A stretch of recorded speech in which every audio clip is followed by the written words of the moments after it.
Hey, Walter Sorrells back with another Knifemaker's Friday 5. Today we're talking Japanese swords.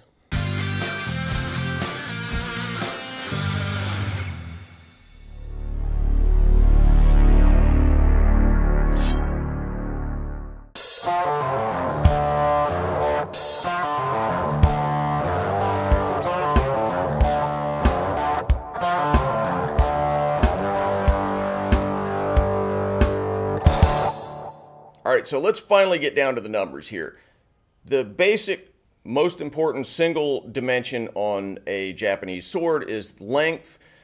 Japanese swords are measured typically by the blade length, not by the overall length of the sword. Using the traditional Japanese measure, anything over 2 shaku of blade length, which is roughly 2 feet or roughly, I don't know, give or take 60 centimeters, anything bigger than that is considered to be a katana, and then there are smaller blades, the wakizashi and the tanto, which are under that dimension.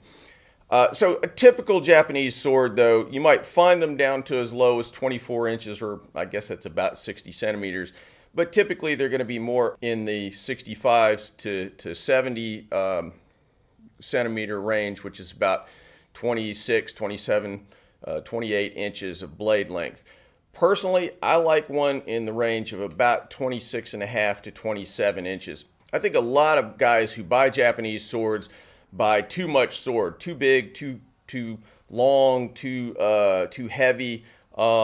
Sometimes less is more. If you look at the measuring of Japanese swords, typically they measure them at the machi, which is the little junction between the blade and the tang or nakago. And then a secondary measurement is given at the beginning of the kisaki.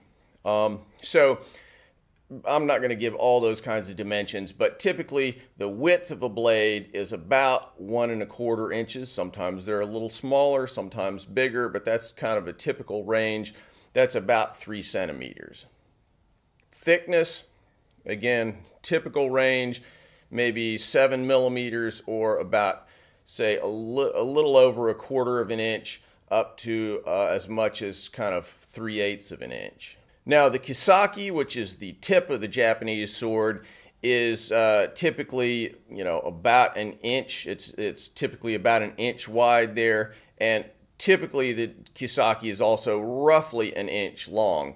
Now, in historical traditions, there are all kinds of different shapes to them, and they're classified according to the different sizes and shapes of those kisaki, but typically maybe an inch or so long. Sometimes they can be as long as several inches, sometimes a bit shorter than an inch, but 2.5 centimeters, for those of you not in imperial world, is roughly the standard length of a kisaki.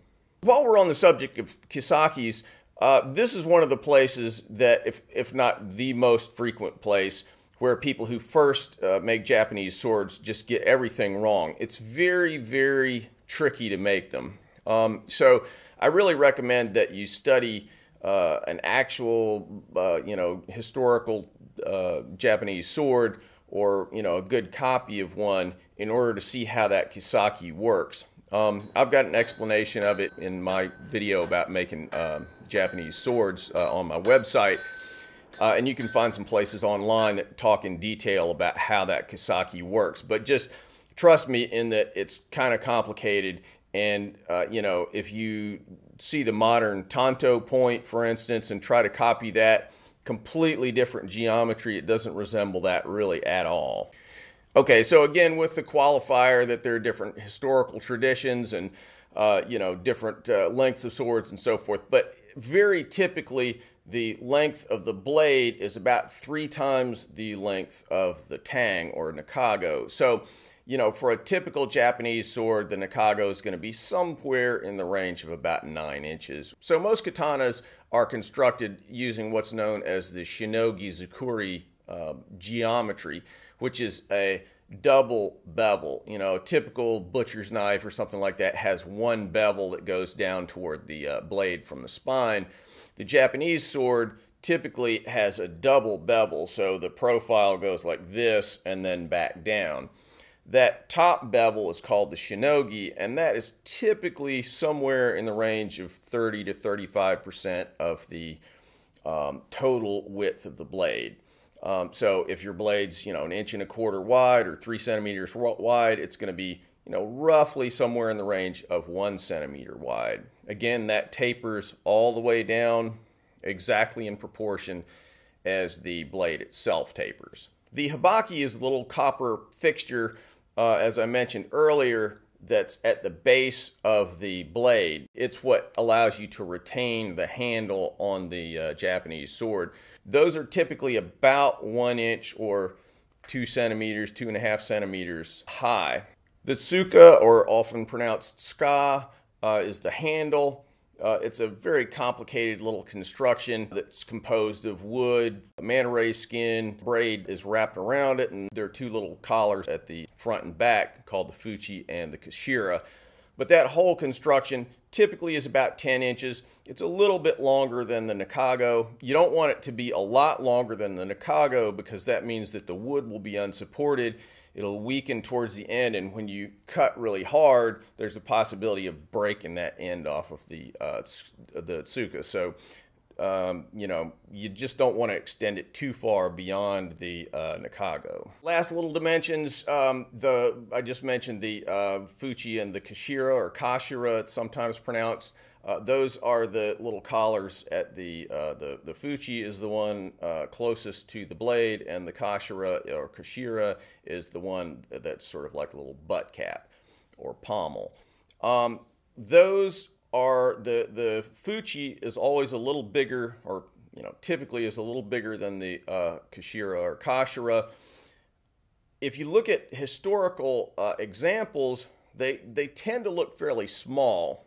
And you have to bear in mind that a typical Japanese guy in, 200, 300, 400 years ago was at a minimum 6 inches shorter than modern Western men, maybe as much as a foot shorter. So their physical stature was much smaller. So proportionately, if you're making fuchi kashira sets based on historical precedent, you just want to amp those numbers up a little bit. So typically around 40 millimeters or 1.5 inches for the fuchi, the larger one, and then the kashira or kashira, the butt cap, that's typically going to be around 35 millimeters or 1.3 inches. Those are, again, really rough measures. You want to make it keyed to what's comfortable to you, so fool around with those dimensions and find something that works for you.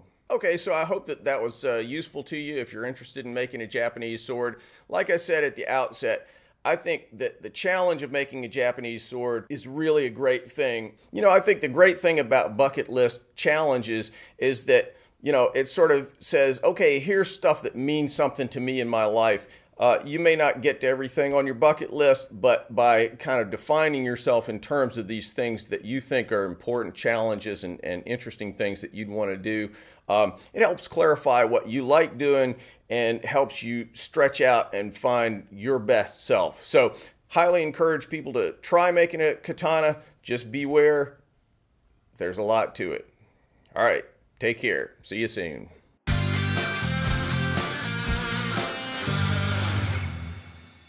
Thanks for watching, guys. If you feel like you got something out of this video, don't forget to subscribe. Also, click on the link to Patreon for a great way to give back to the channel. Plus, check me out on Instagram, Facebook, Twitter. Links in the description. If you want something sharp and pointy, maybe a gift for yourself or one of the cooler people in your life, check out my Tactics Armory website and pick up one of our tactical or outdoor knives. And finally, if you want to learn to make hamones or Japanese swords, check out WalterSorrellsBlades.com, where you can find videos about how I make hamones, as well as forging, mounting, polishing, and fittings for Japanese swords. Thanks, and see you soon.